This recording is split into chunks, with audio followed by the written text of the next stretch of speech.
Chapitre 23. Bonjour, dit le petit prince. Bonjour, dit le marchand. C'était un marchand de pilules perfectionnées qui apaise la soif. On en avale une par semaine et l'on n'éprouve plus le besoin de boire. Pourquoi vends-tu ça, dit le petit prince. C'est une grosse économie de temps, dit le marchand. Les experts ont fait des calculs. On épargne 53 minutes par semaine. Et que fait-on de ces 53 minutes? On en fait ce que l'on veut. Moi, se dit le petit prince, si j'avais 53 minutes à dépenser, je marcherais tout doucement vers une fontaine. Chapitre 24. Nous en étions au 8e jour de ma panne dans le désert, et j'avais écouté l'histoire du marchand en buvant la dernière goutte de ma provision d'eau. Ah! Dis-je au petit prince, ils sont bien jolis, tes souvenirs, mais je n'ai pas encore réparé mon avion, je n'ai plus rien à boire, et je serais heureux, moi aussi, si je pouvais marcher tout doucement vers une fontaine. Mon ami le renard, me dit-il. Mon petit bonhomme, il ne s'agit plus du renard. Pourquoi? Parce qu'on va mourir de soif. Il ne comprit pas mon raisonnement, il me répondit, c'est bien d'avoir eu un ami, même si l'on va mourir. Moi, je suis bien content d'avoir eu un ami renard. Il ne mesure pas le danger, me dis-je. Il n'a jamais ni faim ni soif. Un peu de soleil lui suffit.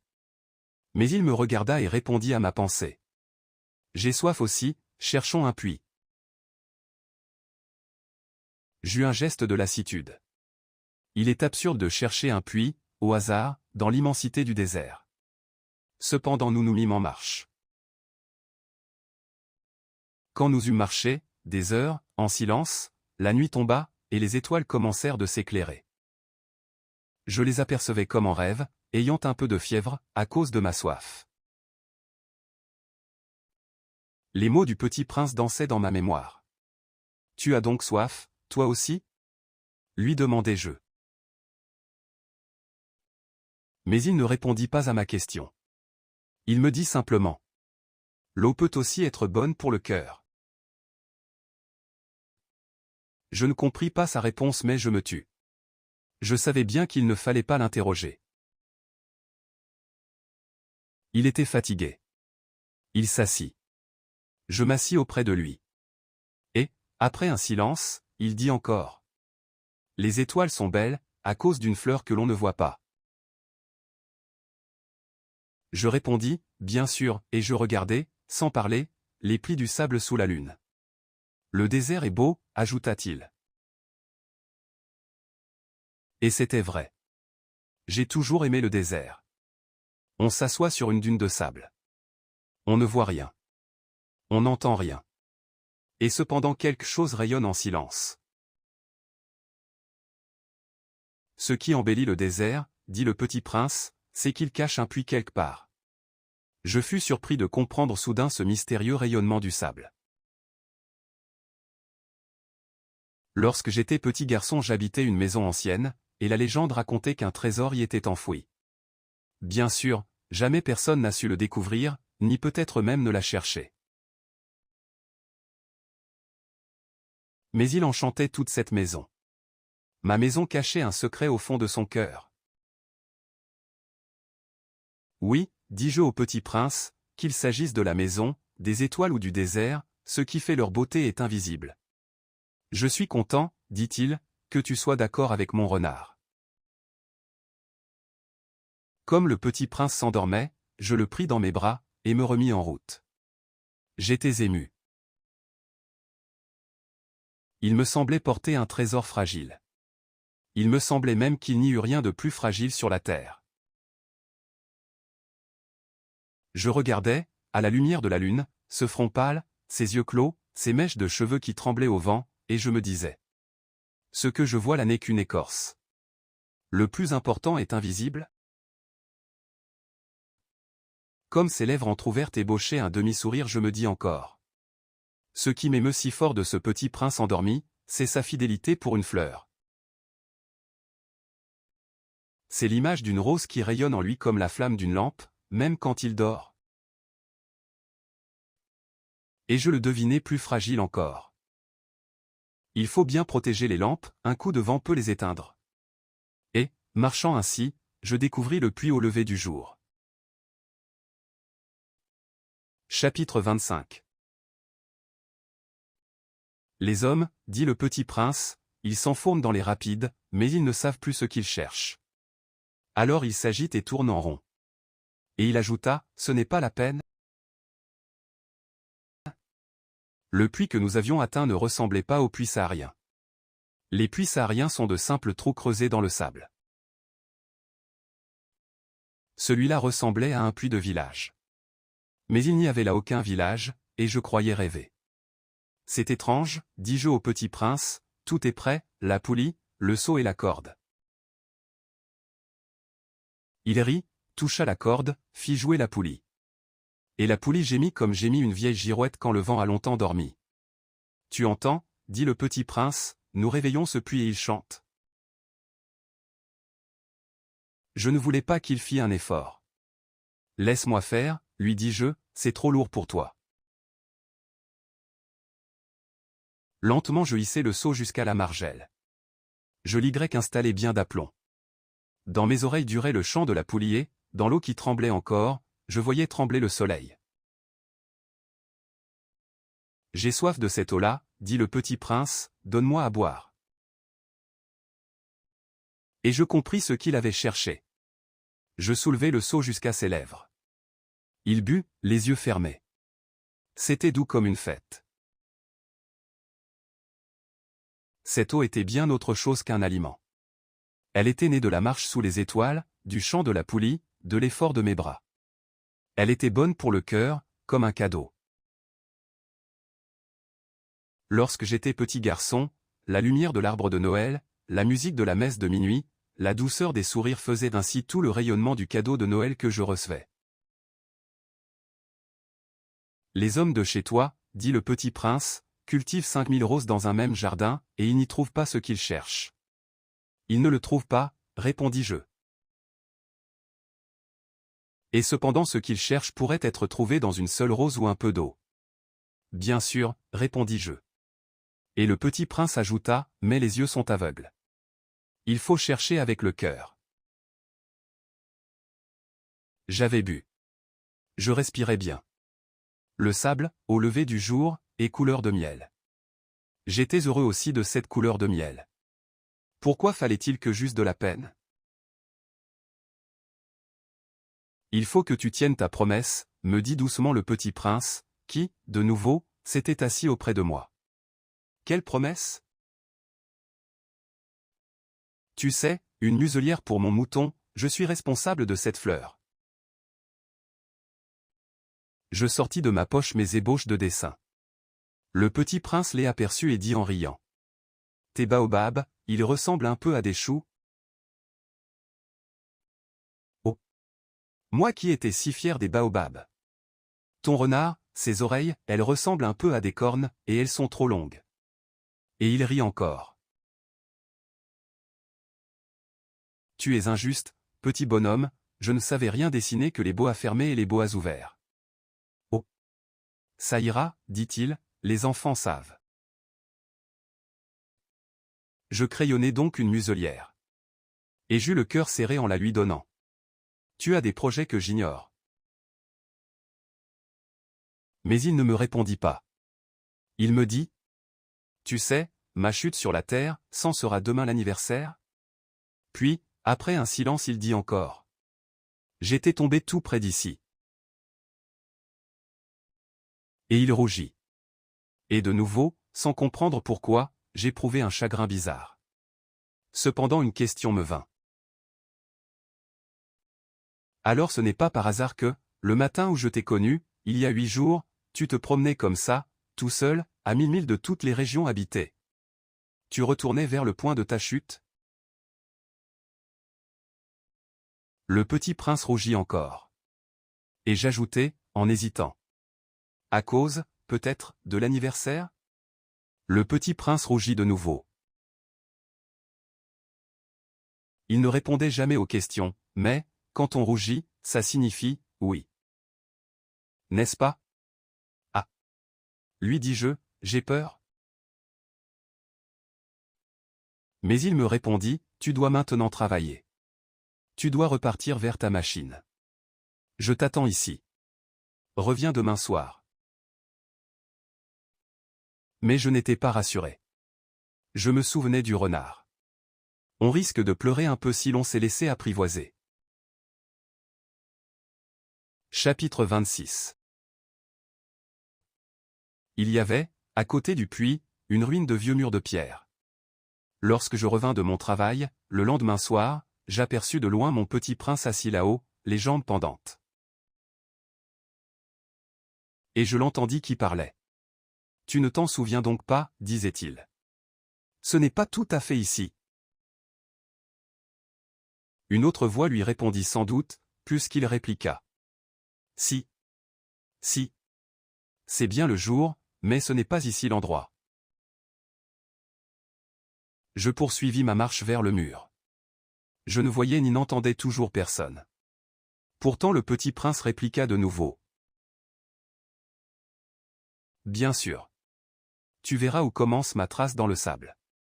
Tu n'as qu'à m'y attendre. J'y serai cette nuit. » J'étais à 20 mètres du mur et je ne voyais toujours rien. Le petit prince dit encore, après un silence, « Tu as du bon venin? Tu es sûr de ne pas me faire souffrir longtemps? » Je fis halte, le cœur serré, mais je ne comprenais toujours pas. « Maintenant va-t'en, dit-il, je veux redescendre. » Alors j'abaissai moi-même les yeux vers le pied du mur, et je fis un bond.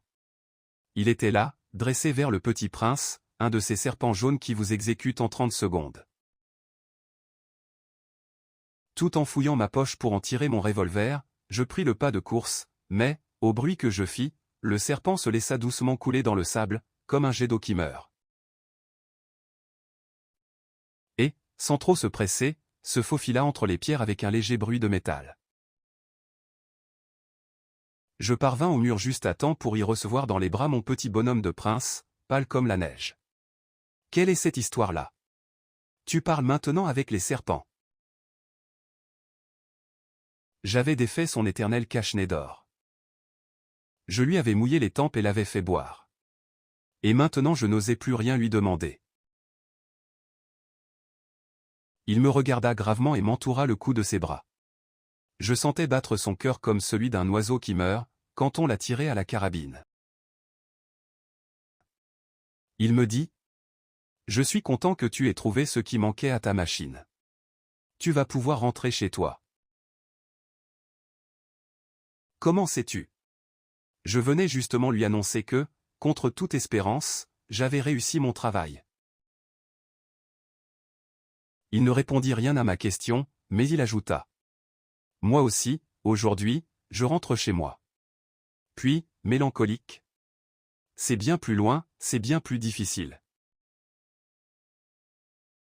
Je sentais bien qu'il se passait quelque chose d'extraordinaire. Je le serrais dans les bras comme un petit enfant, et cependant il me semblait qu'il coulait verticalement dans un abîme sans que je puisse rien pour le retenir. Il avait le regard sérieux, perdu très loin. J'ai ton mouton. Et j'ai la caisse pour le mouton. Et j'ai la muselière? Et il sourit avec mélancolie. J'attendis longtemps. Je sentais qu'il se réchauffait peu à peu. Petit bonhomme, tu as eu peur. Il avait eu peur, bien sûr. Mais il rit doucement. J'aurais bien plus peur ce soir. De nouveau je me sentis glacé par le sentiment de l'irréparable. Et je compris que je ne supportais pas l'idée de ne plus jamais entendre ce rire. C'était pour moi comme une fontaine dans le désert. Petit bonhomme, je veux encore t'entendre rire. Mais il me dit. Cette nuit, ça fera 1 an. Mon étoile se trouvera juste au-dessus de l'endroit où je suis tombé l'année dernière. Petit bonhomme, n'est-ce pas que c'est un mauvais rêve cette histoire de serpent et de rendez-vous et d'étoiles? Mais il ne répondit pas à ma question. Il me dit: ce qui est important, ça ne se voit pas. Bien sûr. C'est comme pour la fleur. Si tu aimes une fleur qui se trouve dans une étoile, c'est doux, la nuit, de regarder le ciel. Toutes les étoiles sont fleuries. Bien sûr. C'est comme pour l'eau. Celle que tu m'as donnée à boire était comme une musique, à cause de la poulie et de la corde, tu te rappelles, elle était bonne. Bien sûr. Tu regarderas, la nuit, les étoiles. C'est trop petit chez moi pour que je te montre où se trouve la mienne. C'est mieux comme ça. Mon étoile, ça sera pour toi une des étoiles. Alors, toutes les étoiles, tu aimeras les regarder. Elles seront toutes tes amies. Et puis je vais te faire un cadeau. Il rit encore. Ah. Petit bonhomme, j'aime entendre ce rire. Justement, ce sera mon cadeau, ce sera comme pour l'eau. Que veux-tu dire? Les gens ont des étoiles qui ne sont pas les mêmes. Pour les uns, qui voyagent, les étoiles sont des guides. Pour d'autres, elles ne sont rien que de petites lumières. Pour d'autres, qui sont savants, elles sont des problèmes. Pour mon businessman, elles étaient de l'or. Mais toutes ces étoiles-là se taisent. Toi, tu auras des étoiles comme personne n'en a. Que veux-tu dire? Quand tu regarderas le ciel, la nuit, puisque j'habiterai dans l'une d'elles, puisque je rirai dans l'une d'elles, alors ce sera pour toi comme si riaient toutes les étoiles. Tu auras, toi, des étoiles qui savent rire. Et il rit encore point et quand tu seras consolé, on se console toujours, tu seras content de m'avoir connu. Tu seras toujours mon ami. Tu auras envie de rire avec moi. Et tu ouvriras parfois ta fenêtre, comme ça, pour le plaisir. Et tes amis seront bien étonnés de te voir rire en regardant le ciel. Alors tu leur diras, oui, les étoiles, ça me fait toujours rire. Et ils te croiront fou. Je t'aurai joué un bien vilain tour. Et il rit encore. Ce sera comme si je t'avais donné, au lieu d'étoiles, des tas de petits grelots qui savent rire. Et il rit encore. Puis il redevint sérieux. Cette nuit, tu sais, ne viens pas. Je ne te quitterai pas. J'aurai l'air d'avoir mal, j'aurai un peu l'air de mourir.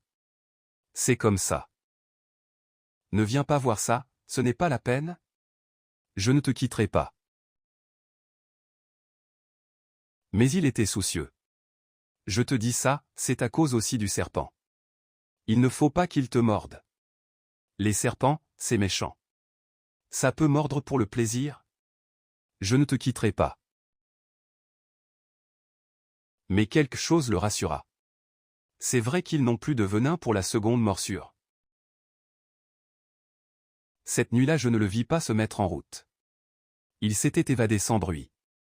Quand je réussis à le rejoindre il marchait décidé, d'un pas rapide. Il me dit seulement: ah. Tu es là. Et il me prit par la main. Mais il se tourmenta encore. Tu as eu tort. Tu auras de la peine. J'aurai l'air d'être mort et ce ne sera pas vrai. Moi je me taisais. Tu comprends. C'est trop loin. Je ne peux pas emporter ce corps-là. C'est trop lourd. Moi je me taisais. Mais ce sera comme une vieille écorce abandonnée. Ce n'est pas triste les vieilles écorces. Moi je me taisais. Il se découragea un peu. Mais il fit encore un effort. Ce sera gentil, tu sais. Moi aussi je regarderai les étoiles. Toutes les étoiles seront des puits avec une poulie rouillée. Toutes les étoiles me verseront à boire. Moi je me taisais. Ce sera tellement amusant. Tu auras 500 millions de grelots, j'aurai 500 millions de fontaines. Et il se tut aussi, parce qu'il pleurait. C'est là. Laisse-moi faire un pas tout seul. Et il s'assit parce qu'il avait peur. Il dit encore, tu sais, ma fleur, j'en suis responsable. Et elle est tellement faible. Et elle est tellement naïve. Elle a 4 épines de rien du tout pour la protéger contre le monde. Moi je m'assis parce que je ne pouvais plus me tenir debout. Il dit, voilà. C'est tout. Il hésita encore un peu, puis il se releva. Il fit un pas. Moi je ne pouvais pas bouger. Il n'y eut rien qu'un éclair jaune près de sa cheville. Il demeura un instant immobile. Il ne cria pas. Il tomba doucement comme tombe un arbre. Ça ne fit même pas de bruit, à cause du sable. Chapitre 27. Et maintenant, bien sûr, ça fait 6 ans déjà. Je n'ai jamais encore raconté cette histoire.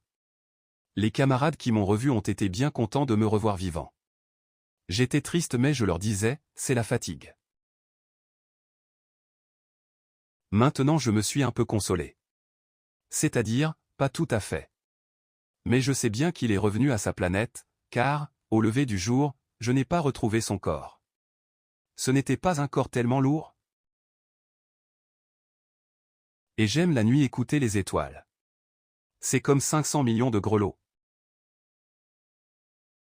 Mais voilà qu'il se passe quelque chose d'extraordinaire. La muselière que j'ai dessinée pour le petit prince, j'ai oublié d'y ajouter la courroie de cuir.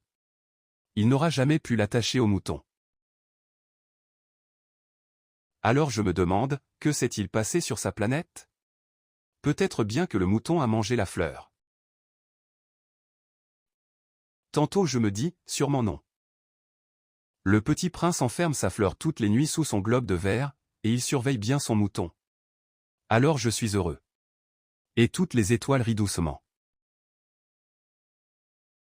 Tantôt je me dis, on est distrait une fois ou l'autre, et ça suffit.